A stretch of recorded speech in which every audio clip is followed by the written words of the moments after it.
Ladies and gentlemen of the press, to the Honorable Dame Jennifer Smith, to members of the party and the party executive, I want to thank you for being here on such a glorious day. I think I'm excited because I am here to announce our candidate who will be running in Constituency 1, the Honorable Dame Jennifer Smith. I think a number of words come to mind when I think of the Honorable Dame. Trailblazer, catalyst for change, role model, artist, a woman who has a passion for performance, a woman who has worked tirelessly on behalf of this country, a woman who is prepared to put Bermuda first before herself. And I believe that that is the type of woman and that is the caliber of leadership that this party can commend to the people of Bermuda and more particularly to the people and constituents of one. Dame Jennifer has been unselfish, and she was our first female elected premier, and she still holds that title.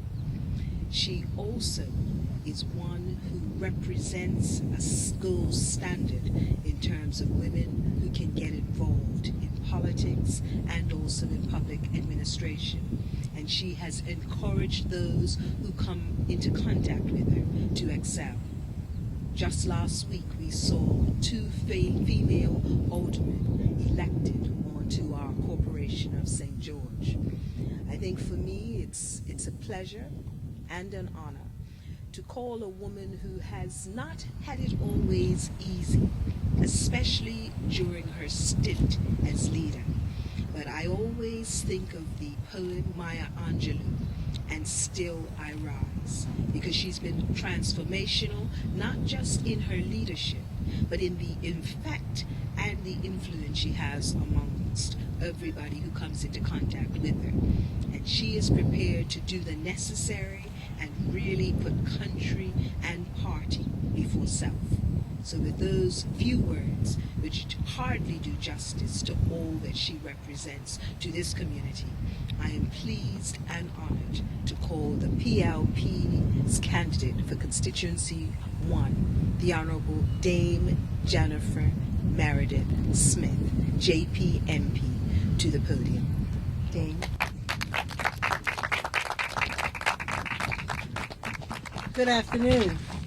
Thank you, Premier, and thank you to all of you who have come out today in St. George's, just below Fort St. Catherine and facing the famous St. Catherine Beach, and on this now unused golf course, which we want to get used again.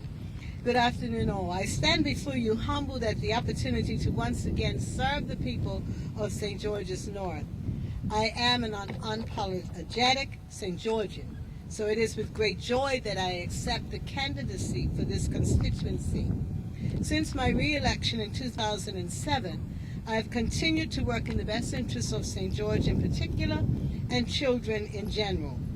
Here in St. George's, that has meant Christmas hampers for the needy, the annual Easter egg hunt, the annual Future Leaders Awards, now in its 6th year, our annual back-to-school event held in concert with the St. George's Cricket Club and constituencies 2 and 3, and our community movie night at the St. George's Community Center.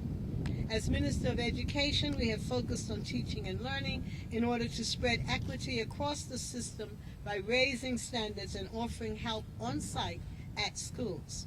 In addition, thanks to the Ministry of Works, our roads have been paved, lights installed on Barry Road, and today, Coot Pond Road, just behind you, returned to 2-way status.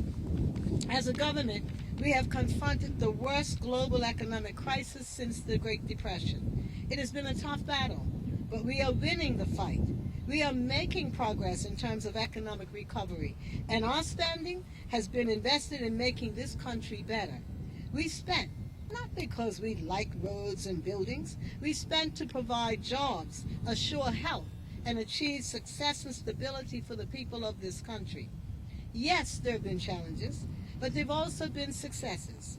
We continue to relentlessly and aggressively tackle crime while addressing the long simmering conditions that help to create a culture of criminality among some of our citizens. Our work in this arena, like our work in education, is too important to be made the fodder of partisan politics. As we look to the future and the next election, I want to thank you for the privilege of serving you.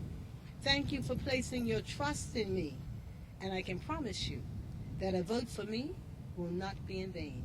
Thank you.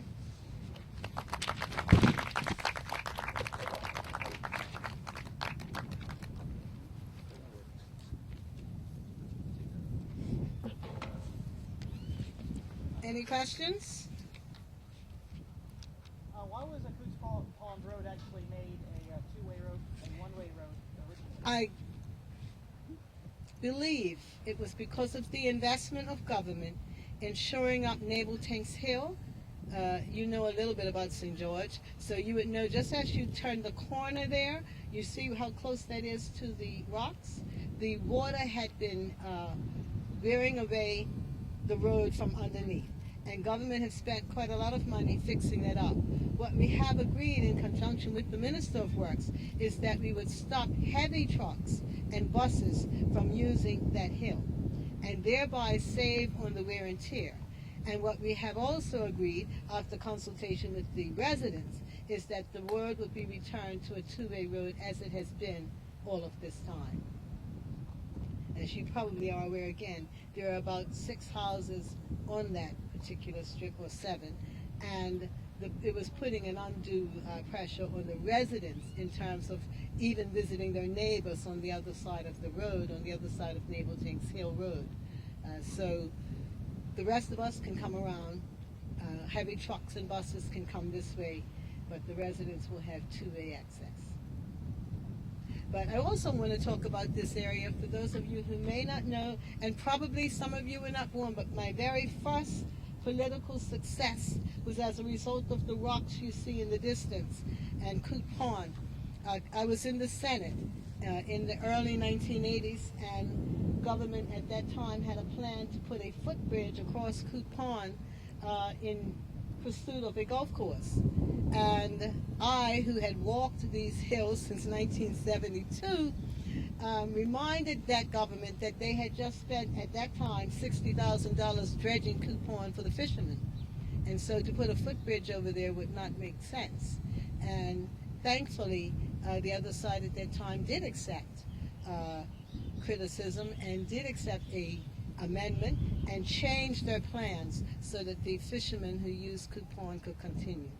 And there are some residents who still remember that the rocks, the rock formations, which are actually famous with photographers and artists, were not harmed by putting a footbridge there. So we are in a place that has special significance for me. Any pastor possibly run as an independent for the OBA where it is? Any concerns? He may be challenging you for your position. I expect to be challenged. I believe I've been challenged in every election I have ever run in my life, including elections to be the leader of this party. So I wouldn't what it would be like to be unchallenged. Anyone else? No? And thank you.